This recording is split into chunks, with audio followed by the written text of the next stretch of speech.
Então, a primeira pergunta, pessoal, que a gente começa aqui o nosso encontro de hoje, né? Qual é o melhor método de estudo da Bíblia, né? Existe um método, existe vários métodos, né? Qual é a melhor forma de estudar a Bíblia?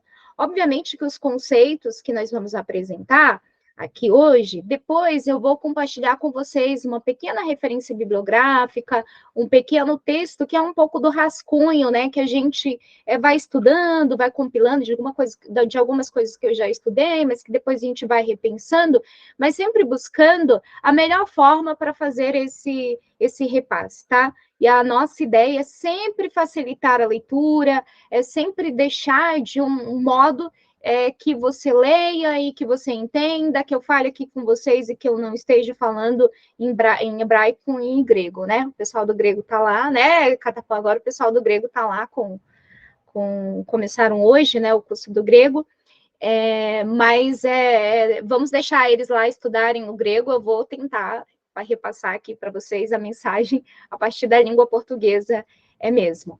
Obviamente, pessoal, existem várias maneiras de abordar a leitura da Bíblia, tá? E, obviamente, que isso pode ser surpreendente, né, para muitas pessoas, né?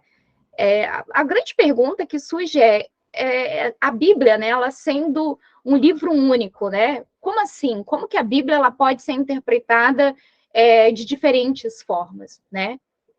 Isso, obviamente, que gera questionamentos, né? E uma outra grande questão, né, que muitas vezes fica ali conspirando na nossa cabeça é se a Bíblia ela é inspirada por Deus, né? Como que a gente pode então interpretá-la de diferentes maneiras? São perguntas iniciais, né, que a gente vai aprofundando aqui ao longo dessa nossa conversa, né? Quando a gente mergulha aí nesses fundamentos, né, nessas diferentes perspectivas de leitura da Bíblia, a gente vai percebendo que existem, de fato, diversas abordagens e diversas interpretações da Bíblia, né? E isso acaba, então, por confundir, né, os leitores, sejam eles cristãos ou de outras crenças, porque quem estuda a Bíblia não é só cristão, você tem ateus que estudam a Bíblia, você tem muitas vezes curiosos, você tem especialistas, gente que faz de maneira acadêmica, mas que não está ligado a nenhum interesse de crença, né? E obviamente que isso muitas vezes leva a questionamento sobre como de fato devemos ler a Bíblia, né? Então, vale ressaltar, né, que cada interpretação que fazemos, né, da Bíblia, né, do texto bíblico, ele pode, sim, influenciar diretamente nossa relação, né, com a divindade, com Deus e com as demais pessoas, a depender aí da perspectiva, né, da nossa pessoal, né, de cada um.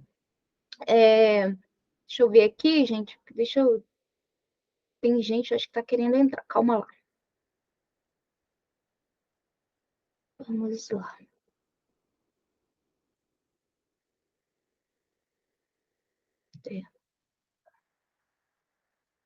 Opa. Muito bem. Acho que a Vilma que entrou e a Márcia entrar. Boa noite. Sejam bem-vindas, né?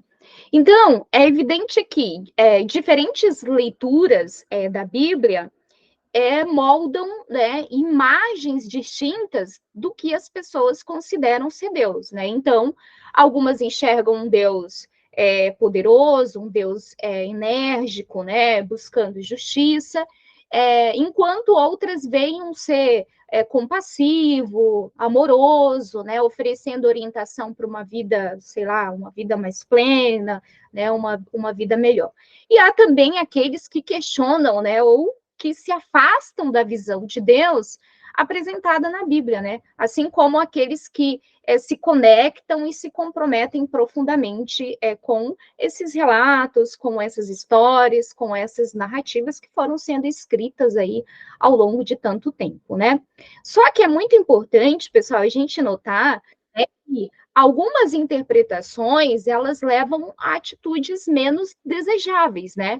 Como a utilização da Bíblia para julgar os outros, né? Ou até mesmo para esperar soluções imediatas para os problemas, né? Tem aqueles que abrem a Bíblia e falam assim, deixa eu ver aqui, né? O que Deus quer me mostrar hoje, né? Qual a mensagem de Deus para minha vida hoje? Deixa eu admitir aqui o Cícero. Muito bem, boa noite, Cícero, seja bem-vindo. Então, é fundamental entender, né, que quando a gente se comunica, né, aliás, quando Deus se comunica com essas narrativas aí da história, utiliza a linguagem humana. E, obviamente, que isso desafia, né, os leitores de como discernir esses elementos divinos, né, no contexto das palavras humanas, independentemente de suas crenças religiosas, tá? Eu acho que tem gente querendo entrar. Roberta lá do Maranhão. Olá, Roberta, boa noite, seja muito bem-vinda. Então, um dos desafios, né, significativos enfrentados pelas comunidades cristãs, eu diria, está em, de fato, compreender a mensagem de salvação por trás das palavras escritas. E essa tarefa é, ao mesmo tempo, simples, mas ela também é complexa, né? Simples por quê? Através de traduções confiáveis, né? E aí é um pouco do que eu entrava conversando com vocês sobre a questão da tradução, né? Por isso que a gente tem que estudar o grego, tem que estudar o hebraico, tem que estudar o aramaico, tem que estudar os textos antigos aí, né? Em que a Bíblia foi escrita. Obviamente que a gente precisa de traduções confiáveis, e através de traduções confiáveis, nós conseguimos acessar textos bíblicos que também são confiáveis, tá? É complexa essa questão da tradução, porque esses textos eles foram escritos, né, em contextos culturais e linguísticos muito diferentes do nosso tempo atual, tá? Eu sempre, quem já estudou comigo, outras vezes, a gente sempre repete isso, porque para entendê-los, né, é preciso que utilizar ferramentas que nos permitam acessar o cerne da mensagem, né? Em outras palavras, alcançar o significado aproximado do texto exige um processo intenso de interpretação. Eu sempre falo que exige muita humildade, né? A gente precisa se aproximar o máximo que a gente puder daquele contexto em que a narrativa foi escrita, né? E daí, claro, que a gente vai entrar aqui, inclusive, no método histórico crítico, que eu vou já falar um pouco mais para vocês, mas que não existe só esse método, esse é um dos métodos que são necessários para que a gente se aproxime do texto, né, nesse processo intenso de interpretação, tá? Deixa eu ver aqui.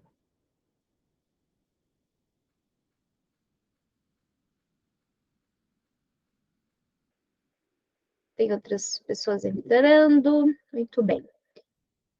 Sejam bem-vindos, todo mundo que entrou, que a gente já até perdi o nome aqui das pessoas que entraram, tá? A gente começou agora há pouco, e a gente segue, então, pessoal, falando o seguinte, que as histórias contidas na Bíblia foram destinadas à leitura, tá? E quando algo é destinado à leitura, consequentemente, à interpretação, tá?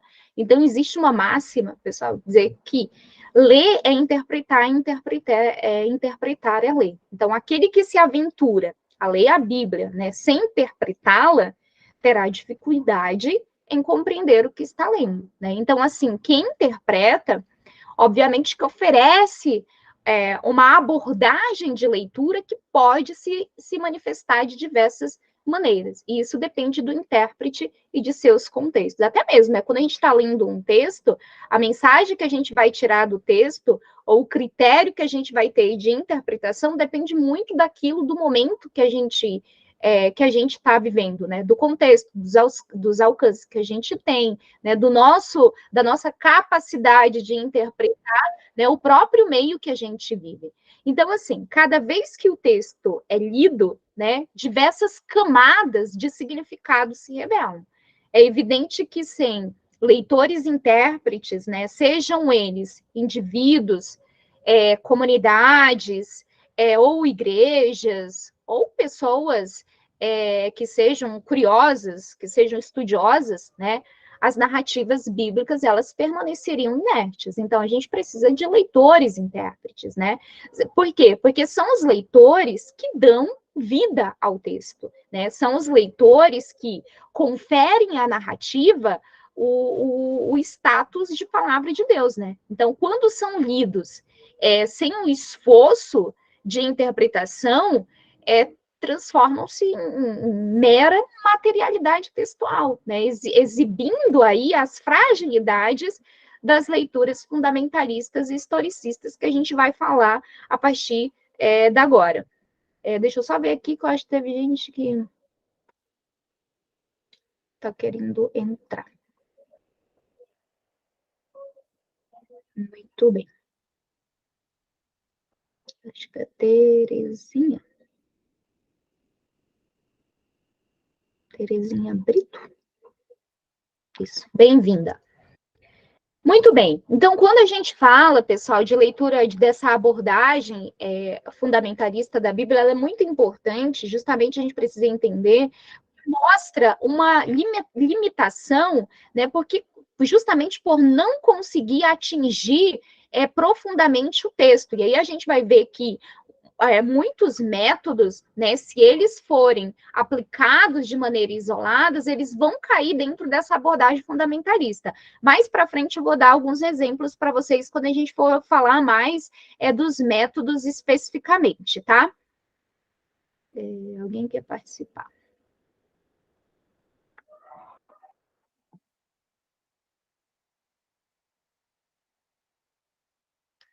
Muito bem.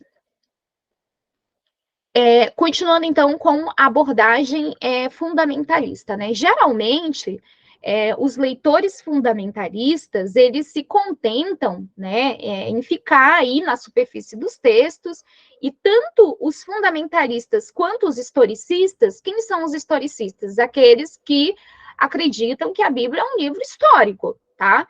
Então, tanto os fundamentalistas, né, que leem a Bíblia, né, a partir dessa abordagem superficial do texto, a letra pela letra, né, se equivocam, né, ao se autoproclamarem como conhecedores fiéis da palavra de Deus. E tem muita gente fazendo isso por aí, tá? Quando, na realidade, estão imersos em interpretações dogmáticas, fanáticas, que estão muito distantes do propósito original da literatura bíblica. E daí eu não estou falando aqui nem dentro do campo da fé, tá? Eu estou falando dentro do espaço de estudo, do espaço acadêmico, tá?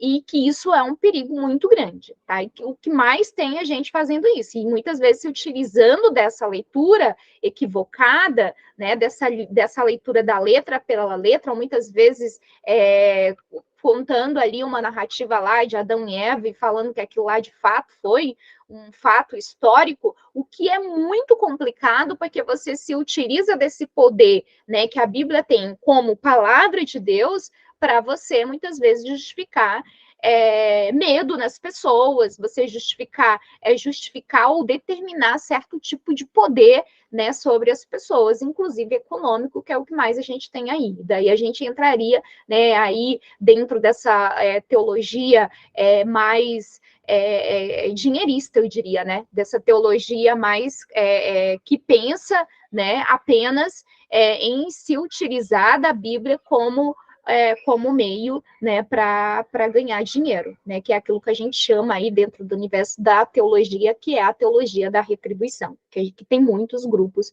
que estão por aí, tá? Então, é por conta dessas razões, né, que buscamos, né, então, aprender a abordar a leitura da Bíblia de maneira diferente.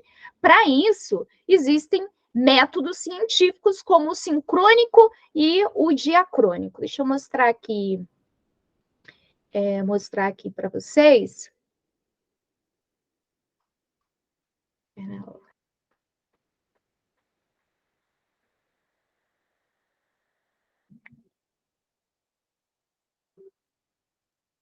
o método sincrônico e o diacrônico. Depois, mais para frente, vocês vão perceber, né, que todos esses métodos, que todos os outros métodos que eu vou falar para vocês, eles vão estar inclusos aqui dentro do sincrônico e do diacrônico, tá? Não se preocupe que a gente vai falando devagarinho para poder a gente entender, tá? Métodos, pessoal, eles podem, né? Só para a gente entender aí o que é o método, né? Eles podem ser vistos como conjunto, né, de passos utilizados para poder examinar algo, digamos assim, de forma mais objetiva, tá? E eles, claro, que se diferenciam das abordagens, né, que tendem a ser mais influenciadas pelo ponto de vista, né, a partir do qual se faz a leitura e interpretação de um texto. Então, no cerne, assim, as diversas abordagens, elas acabam escolhendo um método. Por exemplo, eu estou usando um método com vocês aqui hoje, tá? Então, caracterizando-se aí pela perspectiva e pela amplitude que adotam, tá? O primeiro que eu quero falar com vocês é o método, os métodos, que na verdade não é nem método, mas são métodos diacrônicos, tá? O que esses métodos, eles diacrônicos, onde que eles se concentram mais, né? Eles estão muito mais engajados no desenvolvimento dos textos e no contexto em que foram escritos. Por exemplo, quando eu falar, né, do método histórico crítico, né, que é composto por várias etapas, cada um com os seus próprios princípios e procedimentos, mas o método histórico crítico ele tenta entender muito mais o contexto em que a narrativa foi escrita, ela faz parte desse chamado método diacrônico, tá? No caso do método sincrônico, que a gente vai entender também um pouco mais, o método sincrônico, ele prioriza a forma final do texto, tá? Então, é muito mais quando a gente faz a análise literária do texto, né? Quando a gente tenta entender os pormenores do texto, o texto pelo texto. Então, por exemplo, a análise literária, né? Então, por exemplo, a exegese se utiliza muito. Eu vou fazer lá a análise semântica do texto, eu vou entender o significado na sua raiz, ou então eu vou lá saber, eu vou fazer um estudo de um texto. Então, eu quero ver quantas vezes essa palavra aparece em outros momentos do Antigo Testamento, ou eu quero saber qual o significado dessa palavra em vários momentos da história. Então, fazer aquela análise, né, mais técnica, né? Então, isso é a análise sincrônica, tá? Que é o texto pelo texto. No caso da diacrônica, ela que está muito próximo, né, ao método histórico crítico, é justamente entender mais essa questão do contexto, tá? A diversidade, pessoal, e por vezes até mesmo a contradição nos resultados das análises, né, diacrônicas, né, junto com essa natureza, digamos assim, mais hipotética de suas reconstruções e a dificuldade em conectar, né, com a época atual, levaram muitas pessoas a desacreditar no método histórico crítico, tá? Isso daí motivou uma espécie de repensar, né, de repensação nessa metodologia, né, de interpretação desses textos religiosos. Só que, assim, algumas correntes, né, abandonaram o método histórico crítico, assim, por completo, tá? Essa abordagem diacrônica, né, optando por uma leitura exclusivamente sincrônica, tá? Depois eu vou já falar, você vai falar, Gisele, mas qual é o melhor método, né? O sincrônico e o diacrônico, tá? Calma. No contexto do método sincrônico, né? Os mais conhecidos são a análise retórica. O que a análise retórica faz? Ela valoriza a forma do texto, né? Ela valoriza a análise narrativa, né?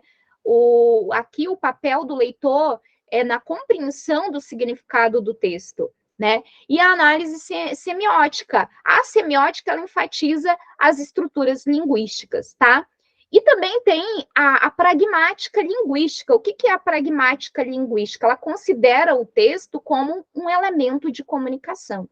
Então, assim, cada uma dessas abordagens, ela possui sua própria metodologia. Obviamente, se fosse falar aqui para vocês de cada uma dessas metodologias, a gente ia ficar dias, né, falando de cada um, de como aplicar cada método desse, tá? E como que a gente aplicaria isso no texto bíblico, tá? Então, assim, essas metodologias, essas abordagens, elas visam o quê?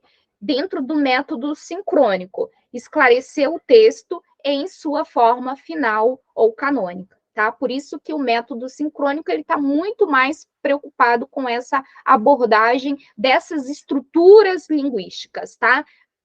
A partir da semiótica, a partir da análise narrativa, né, que destaca esse papel do leitor, né, na compreensão do significado do texto, essa estrutura linguística, a pragmática, que considera o texto como um elemento de comunicação, tá? Então, e todas essas metodologias visando, então, esclarecer o texto em sua forma final ou canônica, tá?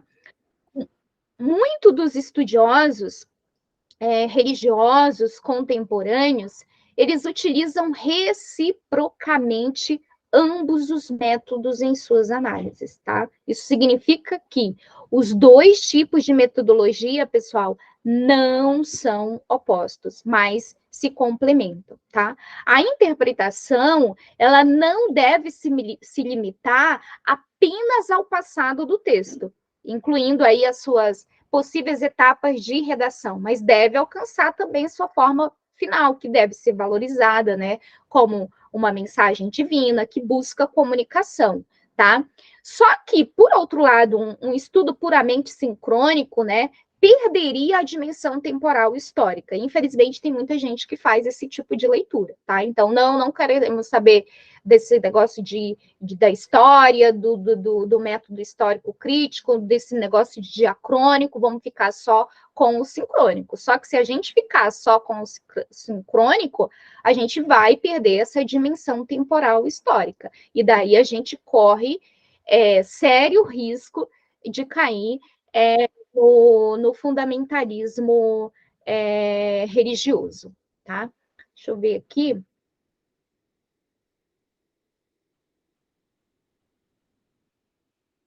A gente vai já entrar, até mandei para vocês lá no grupo, os métodos de leitura. Tem gente aqui querendo entrar.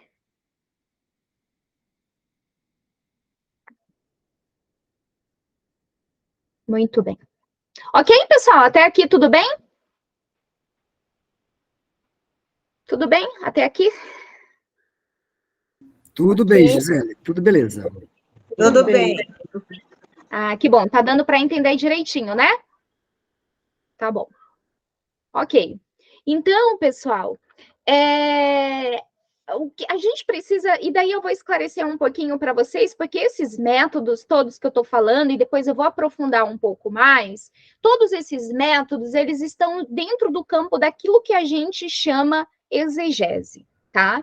O que é a exegese? A exegese nada mais do que um conjunto de métodos que são utilizados para desvendar o significado de um texto, tá? Então, geralmente, ela se faz necessária quando um texto desperta um interesse duradouro, né? O que é isso, um interesse duradouro? O texto em si, ele não precisa de exegese no momento em que ele é escrito, né? Os autores ou redatores, eles trabalham, né, para garantir que sejam facilmente compreendidos, né? Não é um processo isolado, né, entre o texto e um leitor individual, permitindo interpretações ilimitadas. Ela surge das necessidades de uma comunidade para a qual o texto é valioso, né? Ou que esse texto ele seja útil. A exegese ela é particularmente relevante dentro das comunidades religiosas, dentro do universo acadêmico, né, que baseiam suas doutrinas, né, as suas normas morais, a sua espiritualidade, em textos que consideram inspirados. Por exemplo, as religiões que estão dentro mais, né, do campo da oralidade, né? Por exemplo, as religiões de matriz africana, elas não têm tanto esse problema, né? Por quê? Porque elas tratam, para elas, os textos sagrados está dentro da oralidade, então é aquilo que vem da ancestralidade, que vai sendo repassado por gerações. No caso das religiões, principalmente as religiões monoteístas, né, o islamismo, o cristianismo, o próprio islamismo, essas maiores, obviamente que a partir dessas existem muitas outras, né, correntes, elas precisam trabalhar com o campo da exegese. E, obviamente, que a exegese também, ela não só faz, ela não é desenvolvida só para textos sagrados, mas claro que os textos sagrados têm muito interesse pela exegese, mas outros textos também, né, textos antigos, também se faz exegese desses textos, né? É muito mais, se faz mais necessário para esses textos mais antigos, né? Então, dentro dessas comunidades, né, religiosas, dessas comunidades, né, que baseiam suas doutrinas morais e espiritualidades, né, a partir desses textos que são considerados sagrados, então é preciso desenvolver método, né, para descobrir novos significados e aplicações no texto, né, nesses textos. Então, ao mesmo tempo em que controlam as interpretações, né, que possam influenciar as crenças, existe isso, e o comportamento de seus membros, né? Então, a gente interpreta, e daí você vai ter que viver de acordo com aquilo que nós estamos interpretando para você. Por isso que estudar os métodos de leitura da Bíblia, entender um pouco desse universo da exegese, ele é muito importante para que a gente não fique só com as interpretações que são feitas a partir do interesse das lideranças religiosas. Existem lideranças religiosas que são que fazem boas exegeses e que interpretam o texto, né, boas hermenêuticas e que interpretam a maneira mais fiel possível, não aquilo que ela está querendo passar para o fiel, mas a partir daquilo que o texto realmente está querendo, porque às vezes o texto está dizendo coisa que pode ser que eu não acredite, né?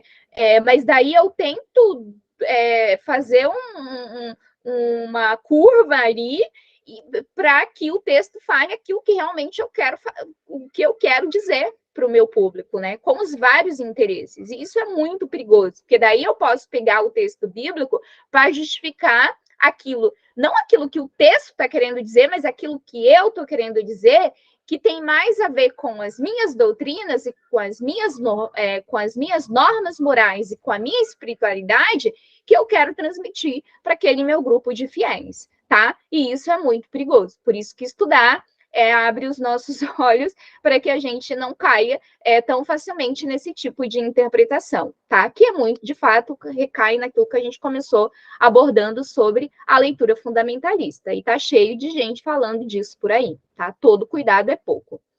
Estudos sobre a história dos estilos literários, né?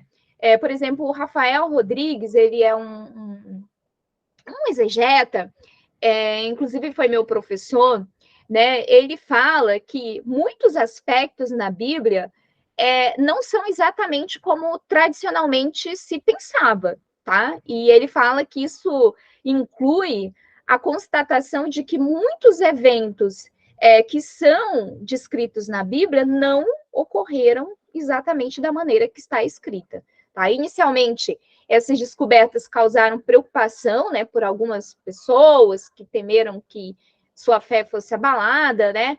Só que, assim, pesquisas históricas mostram que os relatos, né, sobre a origem do povo de Deus foram escritos muitos séculos após os acontecimentos, né? Então, por exemplo, o livro de Gênesis, a gente acha, o livro de Gênesis surgiu quando Deus pensou em criar o mundo, né? Obviamente que hoje eu espero, né? Eu acho que ninguém aqui tem assim, mas o Gênesis é mais do que comprovado e foi escrito 400 anos ali, todo o livro do Pentateuco, a sua redação final foi ali, mais ou menos pelo ano 400 anos antes de Cristo, né? Então, assim, e ainda a gente faz esse tipo de leitura, né, e que, assim, por muitos séculos, né, a gente foi, aliás, ao longo da história, descobrindo que alguns textos, eles foram sendo compostos por trechos de outros textos,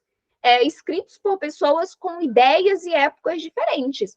E é interessante porque isso explica porque, por vezes, o mesmo evento é contado duas vezes com detalhes que não coincidem, né? Então, por exemplo, quantos relatos da criação a gente tem, né? Ou então, por exemplo, quantos relatos tem da ressurreição de Jesus, né? E assim, por que por exemplo, os próprios evangelhos sinóticos, né? Que são aqueles evangelhos que se repetem narrativas um no outro. E por que essas narrativas são diferentes, né? Por quê? Porque elas foram escritas em ambientes diferentes. Eles não estavam preocupados, quando eles escreveram essas narrativas, eles não estavam preocupados daquilo ali ser um texto histórico, de ser um texto acadêmico, de ser um texto jornalístico, né? Como eu aprendi lá no Centro Bíblico. Não, eles não estavam preocupados com isso. Então, a gente precisa ter essa compreensão de que os textos, eles são frutos do ambiente em que eles são escritos, né? E o estudo dos diferentes estilos literários, eles nos ajudam a perceber que certos textos na Bíblia são poéticos. Eles não devem ser interpretados como verdades científicas, de jeito nenhum. Um exemplo, pessoal, é o poema sobre os 6 dias da criação, de Gênesis 1, 1, 2, 4, né? Que foi aí, possivelmente, escrito durante um período de muito sofrimento no exílio. Esse poema convida as pessoas a louvarem a Deus, mas não obriga ninguém a acreditar que o mundo foi feito em apenas 6 dias, né? Então, assim, na Bíblia, a palavra de Deus é expressa através da linguagem humana, comunicada por meio das experiências e sentimentos das pessoas que escreveram os textos bíblicos, né? Mesmo sendo inspirada pelo Espírito Santo, daí cada ramificação do cristianismo tem seu modo de entender essa inspiração pelo Espírito Santo, isso não apaga as intenções do autor, que vivia conflitos humanos que podiam influenciar positiva ou negativamente o que escrevia. O povo ele conseguia enxergar a presença de Deus nos eventos do cotidiano. Por isso a Bíblia não é apenas uma coleção de orações, de bons conselhos ou frases inspiradoras. Ela contém relatos da vida real, com todos os aspectos que compõem a existência. Então, você tem heroísmo, violência, generosidade, pecado, conflitos familiares, desigualdade de gênero, preconceitos, fidelidade, traição, questões econômicas e políticas e muitas outras situações. A gente poderia ficar aqui, né? Quantas outras situações que aparecem. A Bíblia, ela nos mostra que Deus é a verdade, mas também revela a nossa própria humanidade. Somos seres, e daí eu estou falando do ponto de vista de alguém que acredita, né? Somos seres humanos com todos os nossos sentimentos, né? Somos seres humanos com todas as nossas capacidades. Somos seres humanos com todas as nossas fraquezas. Ela pode ser entendida como um espelho que reflete nossa natureza, né? Nos ajudando a reconhecer nossas falhas e habilidades, né? Apontando para um mundo cheio de esperança e possibilidades de transformação. Duas atitudes, pessoal, podem nos levar a uma visão errada sobre Deus e a encarnação. Dar uma interpretação literal a cada palavra escrita sem considerar o contexto humano e literário do texto. Então, às vezes, as pessoas tentam usar versículos isolados, né, para provar ou para impor suas opiniões. Tem muita gente, tem muitas igrejas cristãs que fazem isso, né, que vai fazer lá na igreja católica a gente chama de homilia, né, o padre faz lá a homilia, mas no caso das igrejas evangélicas, lá o momento da pregação, né, que o pastor lá, ou a pastora pega um texto isolado e faz ali, desenrola aquilo. É um perigo, né? É um perigo fazer isso, porque quando você usa versículos isolados, né, para provar ou para impor sua opinião, porque a gente acaba chegando nisso, não tem jeito, porque de onde que você vai tirar tanta coisa dentro de um versículo só, né? Por mais que você fale assim, Deus é amor, né? Deus é amor, Deus é amor, Deus é amor, é muita coisa, tá? Deus é amor, mas você vai acabar. Quando o autor do texto falou que Deus é amor, em que contexto ele falou isso? Né? Quem eram as pessoas que ouviram isso? Por que ele falou isso? O que estava acontecendo que ele falou isso? E etc. e tal, né? Então, assim, é muito perigoso porque às vezes a pessoa está falando que Deus é amor para matar outras pessoas. Não sei, depende do contexto em que o texto está escrito. Se a pessoa for ler depois esse mesmo versículo dentro, né, daquela narrativa, ela vai ver que aquilo ali é uma verdade, né? E que vai absolutizar, de repente, sua opinião na sua própria vida e vai querer impor isso a partir das suas atitudes ou depender do poder de palavra que essa pessoa tenha no ambiente que ela está. Então, isso é muito perigoso. E que se alguém questionar essa leitura, pessoal, dessa leitura, desse versículo isolado, é muitas vezes acusado de, porque não tem fé, desrespeita a palavra de Deus, né? E alguns afirmam que não é necessário interpretar nada, porque a Bíblia é a palavra de Deus e que ela deve ser aceita sem questionamentos. Muita gente faz isso por aí. Infelizmente, há quem pense que cada parte da Bíblia deve ser aceita como verdade absoluta por ser considerada a palavra de Deus, sem permitir em hipótese alguma, qualquer discussão ou argumentação. Só que para aqueles que são apaixonados, né, pelos escritos da Bíblia, é importante, somos nós, compreender que a palavra de Deus reflete o entendimento, que a palavra de Deus reflete os sentimentos e a realidade em que essas narrativas foram escritas.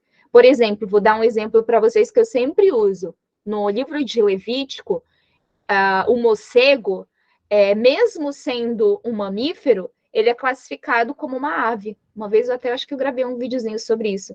Na visão das pessoas da Bíblia, a Terra era vista como centro. Por quê? Porque era a visão de mundo que eles tinham naquele tempo. Eles acreditavam que o Sol girava ao redor do planeta. Não é obrigatório debater, né, gente, com os cientistas sobre esses assuntos, só porque estão escritos na Bíblia, né? Deus permitiu que as pessoas se expressassem de acordo com as teorias do tempo em que viviam. Aquela narrativa foi escrita naquele tempo, portanto, é a visão daquele tempo. Tem como a gente ter a visão científica que a gente tem hoje, né? E em muitos casos, as pessoas atribuíam a Deus seus próprios sentimentos, que poderiam incluir raiva, poderia incluir alegria, tristeza, indignação. Por exemplo, existem textos na Bíblia que falam sobre violência e morte dos inimigos, né? E são interpretados, sabe, como, gente? Como uma vitória de Deus, tá? Visto que viviam em uma cultura violenta, as pessoas acreditavam que Deus desejava isso, né? Da mesma forma, vivemos em uma sociedade violenta hoje em dia. Será que Deus realmente deseja a destruição de seus filhos? Ou será mesmo que quem escreveu esse texto não estava dentro de um campo de poder e que realmente queria dizer para os seus inimigos, né, que Deus, por ser a força deles, por Deus ser a máxima deles, então que Deus queria que todos eles morressem? Ou será que aqui não tem também uma espécie de legitimar o seu próprio Deus? Até porque no Antigo Testamento, o Antigo Testamento é uma sociedade altamente politeísta, era uma sociedade de muitas divindades. Deus já era só mais um Deus entre tantos outros. Era um Deus do panteão, cada panteão tinha o seu Deus. Eram várias divindades. Depois a gente vai fazer cursos para a gente tratar sobre isso no Antigo Testamento, vai ser muito legal. Para que era essa diversidade de deuses no Antigo Testamento. Acho que alguém... Tem gente entrando? Ok, estão cansados?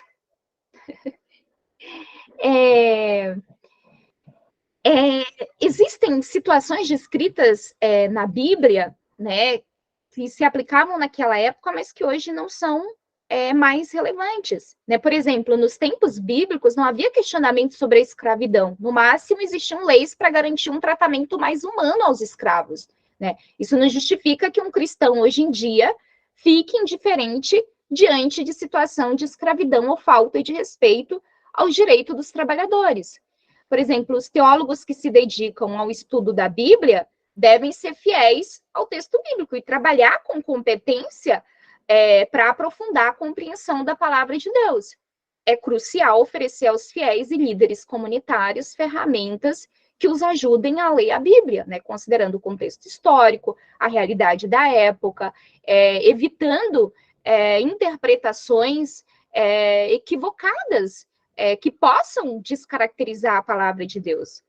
As igrejas cristãs são gratas pelo trabalho, né, dos especialistas que ajudam a compreender o texto bíblico de uma maneira mais profunda, né, superando a leitura literal para poder captar o verdadeiro sentido presente no período em que o texto foi escrito. É preciso compreender a Bíblia dentro do seu contexto, porque somente após um estudo cuidadoso ela poderá iluminar a história do nosso tempo, né? A gente precisa saber que a Bíblia são narrativas, textos que foram escritos em lugares muito diferentes do nosso, com cerca de 4.000 anos de separação, etapas diversas e distantes entre si, né? Da mesma forma que os costumes e a moral dos nossos avós já não são tão relevantes hoje, não digo tudo, né? A compreensão da Bíblia requer considerar essa distância temporal e cultural para que ela seja compreendida de maneira adequada. Há muitos aspectos a considerar ao ler a Bíblia, né? A gente precisa pensar nisso, né? E chegar aí às nossas próprias conclusões, né? O texto bíblico, ele deve nos conduzir a um aprendizado independente e seguro, não apenas repetindo o que ouvimos em pregações ou homilias, né? O texto bíblico é estático, já foi escrito, mas certamente pode e deve mudar a maneira como o interpretamos. Né, isso não deveria causar escândalo, eu sei que causa muitas vezes, mas deveria sim ser visto como um sinal de sabedoria, como o próprio Carlos Mester fala, um grande estudioso exegeta da Bíblia. A comunicação de Deus, ela se adapta para que as pessoas possam acreditar sem necessariamente contrariar seus conhecimentos científicos ou sua compreensão do mundo e da história da humanidade. É claro que se espera que os especialistas, né, para além de seu conhecimento científico, sejam capazes de reconhecer na Bíblia a palavra de Deus e encontrar nela sustento para a sua fé. Claro que dentro do campo daqueles que acreditam. Ler a Bíblia pode ser desafiador, né, como vimos até aqui, mas se a gente souber usar as ferramentas de leitura sugeridas, né, pelos diferentes métodos de interpretação, pode se tornar algo mais tranquilo, né? Durante nossa vida, muitas vezes fomos ensinados a ler a Bíblia com medo, né? O que nos fez ter receio e até bloqueios na hora da leitura, né? Tentávamos ver as narrativas como algo celestial, né? Mesmo aquelas que mostravam situações violentas, né? Tentando reinterpretá-las para que parecessem bonitas, né? Aos nossos olhos. E isso, claro, nos fez ter dificuldade em enxergar a Bíblia como uma coleção de livros literários, né, escritos em um período muito diferente e distante dos costumes da nossa sociedade atual. Né? Optamos por ver a Bíblia como algo muito sagrado, né? Optamos por ver a Bíblia como algo intocável e distante de nós. As ferramentas de leitura não devem ser vistas como algo que vá tirar a nossa fé, né? Para as pessoas religiosas, isso é crucial. É importante lembrar que a Bíblia não é lida apenas por pessoas religiosas, mas é também lida por cientistas, por ateus e por pessoas curiosas em geral. Né? Isso significa que os crentes têm uma grande responsabilidade, porque às vezes tem ateu que sabe ler a Bíblia melhor do que crente, gente, tá? Desculpa, mas tem. Isso é muito triste, né? É fundamental ter um diálogo aberto, né, e não apenas repetir de forma fundamentalista o que os líderes religiosos dizem, que eu já falei isso para vocês. A gente precisa encarar isso não como intolerância, mas como uma oportunidade de dar novos significados à palavra de Deus nos dias de hoje, tá? Algo importante para nós. Então, a gente precisa, claro, se posicionar e lembrar que o conhecimento é um processo que aprofunda tanto a fé quanto a própria existência, tá? Então, a gente precisa pensar muito sobre isso e refletir. Obviamente que existem diversos métodos de estudo da Bíblia, né? Cada um com abordagens específicas para interpretar e compreender os textos bíblicos, tá? Método histórico crítico. Eu vou repetir, alguns eu vou falar de novo, para a gente poder entender melhor, tá? Que daí a gente vai fechar com os métodos. Espera lá que eu acho que tem gente, negócio que tá meio que berrando. Ok. Vamos, então, ao método histórico crítico. Esse método, pessoal, eu já falei lá no início, mas eu vou tentar resumi-lo. Ele busca compreender os textos bíblicos levando em conta o contexto histórico. Foi muito que a gente repetiu até agora, né? Olha, né, tudo tem que olhar, tem que considerar o contexto, né? Precisa considerar o contexto cultural e linguístico em que foram escritos, tá?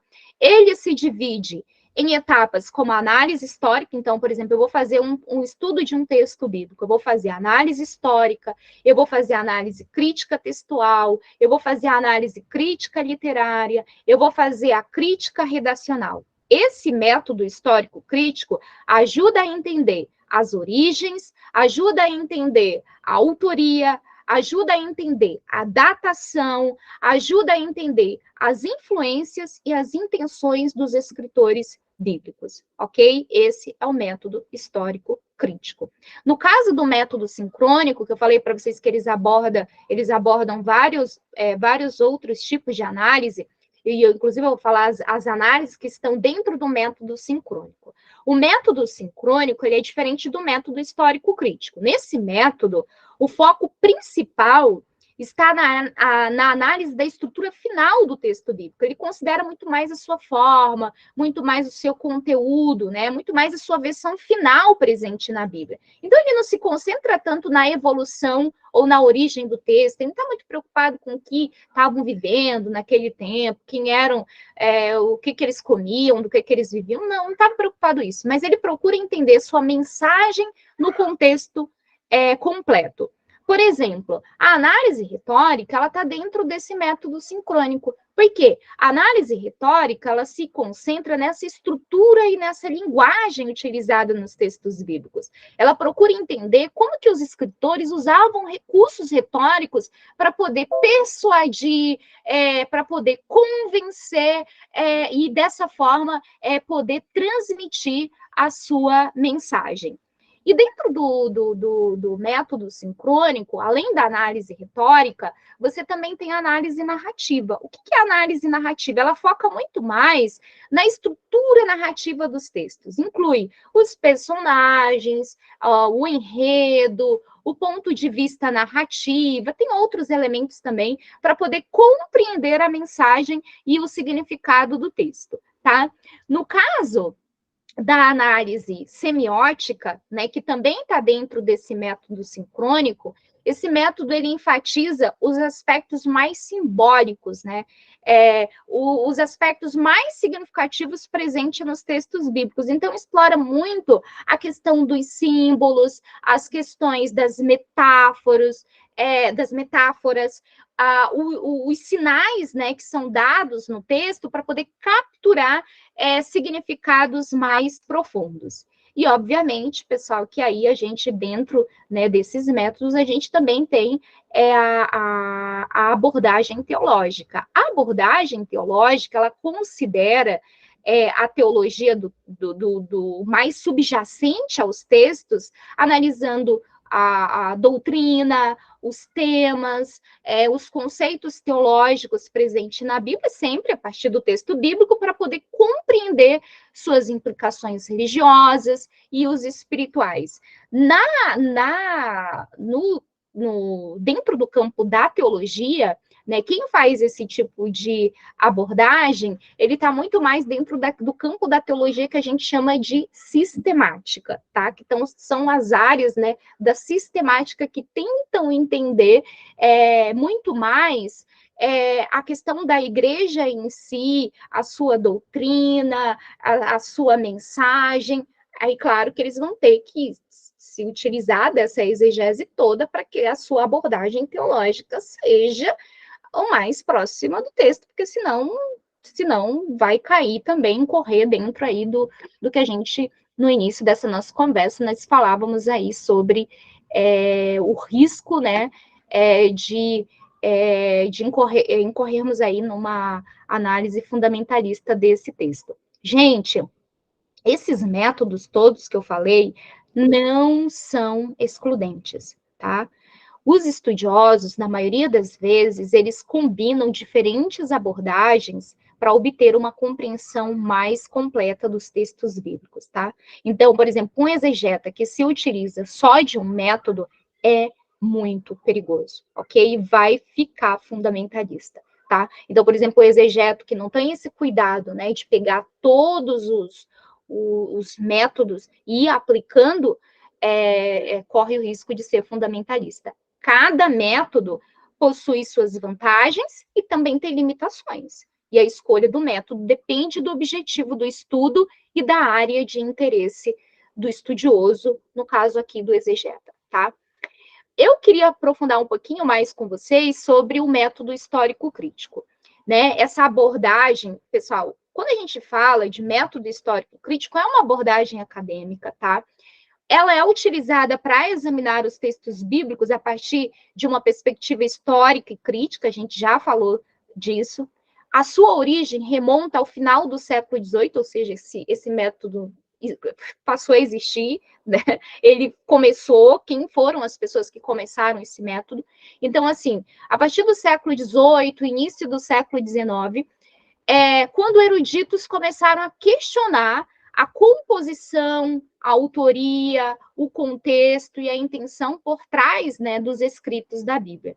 Os estudiosos desse método, eles buscam compreender como que esses textos foram produzidos, né? Quem foram seus autores, quando foram escritos e por quê.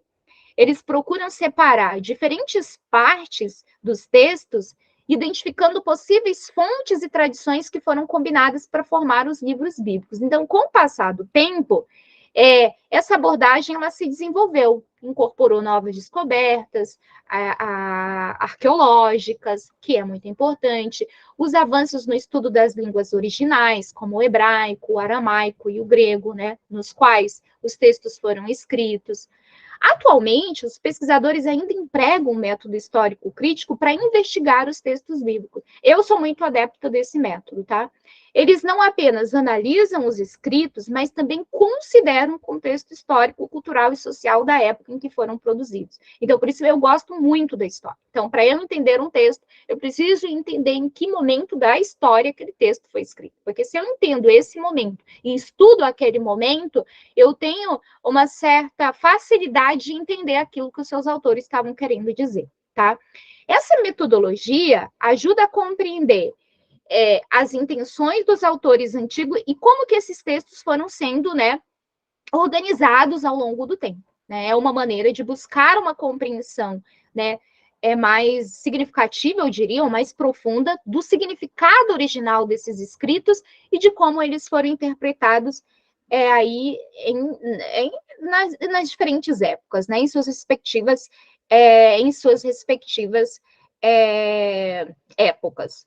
O método histórico crítico, que é um dos pilares da exegese bíblica moderna, ele teve suas raízes aí, né, organizadas ou estabelecidas por estudiosos, pessoal muito famoso, como o Johann Eschorn. É um professor alemão, tá, do final do século XVIII. Ele foi um dos primeiros a questionar a autoria dos livros da Bíblia. E ele propôs, então, essa ideia, né, de múltiplos autores para muitos dos textos. Outro nome relevante, muito famoso, ele chama Verhausen. Ele é um erudito do século XIX, ele contribuiu muito, assim, grandiosamente para a compreensão do desenvolvimento, né, histórico das fontes dos primeiros livros da Bíblia.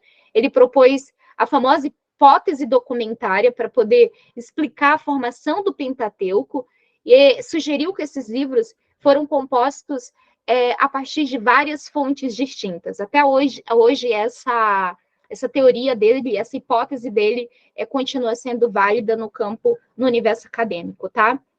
Também tem o Ferdinand Barr, um teólogo alemão do século XIX, ele foi outro pensador muito importante na formulação do método histórico crítico. Ele aplicou princípios críticos à análise do Novo Testamento e examinou suas origens históricas e teológicas. Não são só esses, tá, gente? A gente poderia falar de outros, mas eu acho que esses, para o início ali, eles foram os principais, eles foram os pais mesmo desse método histórico crítico, que estabeleceram os fundamentos do método histórico crítico ao questionar, então, a autoria, a origem, o contexto e o desenvolvimento dos textos bíblicos, então, ajudando a abrir caminho para a exegese crítica moderna. Temos também, pessoal, o método sincrônico. Eu quero aprofundar um pouquinho dele, tá bom? Não se preocupe que a gente já está caminhando para o final, tá?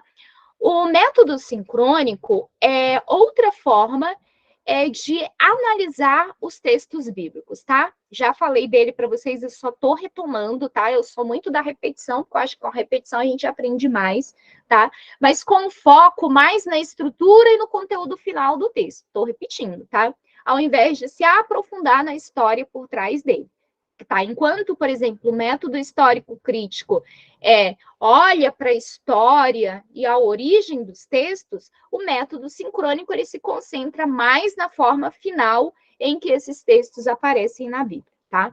Os estudiosos, né, que usam esse método, buscam entender como que o texto foi organizado, sua estrutura literária, as ideias principais que ele transmite, como que ele funciona dentro do contexto mais amplo da Bíblia.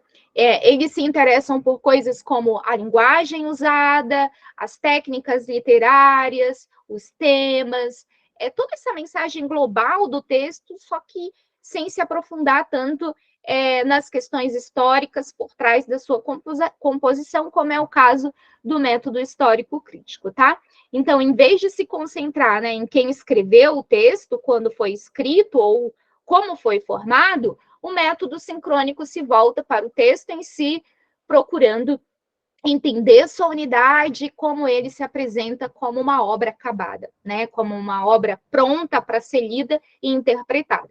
Isso ajuda a compreender, né, como o texto se comunica e transmite sua mensagem para os leitores em seu estado final na Bíblia. Repetindo, pessoal, tanto o método histórico crítico, né, dentro do método sincrônico, né, diacrônico, esses métodos todos, eles precisam trabalhar em conjunto. Se a gente não trabalhar em conjunto, isso é mais do que comprovado, a gente vai fazer uma leitura que não seja uma leitura que eu sempre falo o seguinte, né, que requeira a humildade, sabe?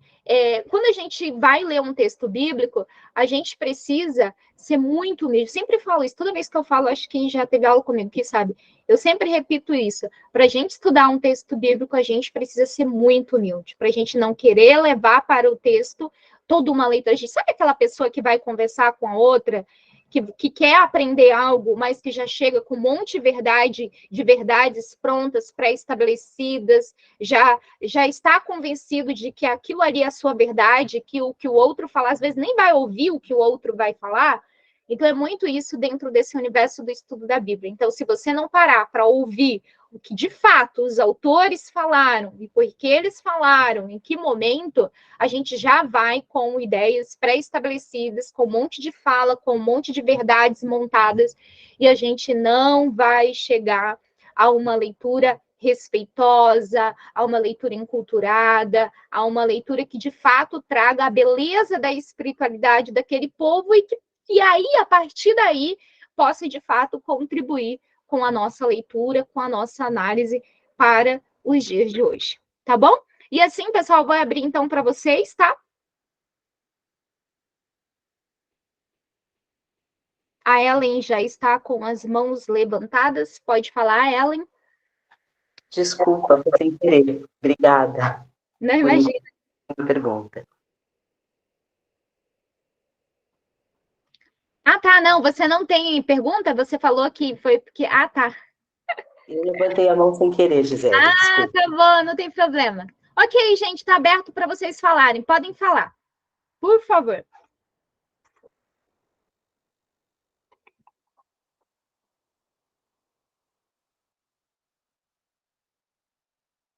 Com você, Luiz. Catapã. Tudo bem, Gisele? Tudo bem, pessoal? No momento aí você falou que às vezes a gente foram nos dados medos de lermos a Bíblia, tal, etc. Mas sabe o que eu acho? Muitas vezes, muitos que se dizem cristãos, católicos e seguidores, tal, eles não leem nunca a Bíblia, Gisele. Não leem nunca.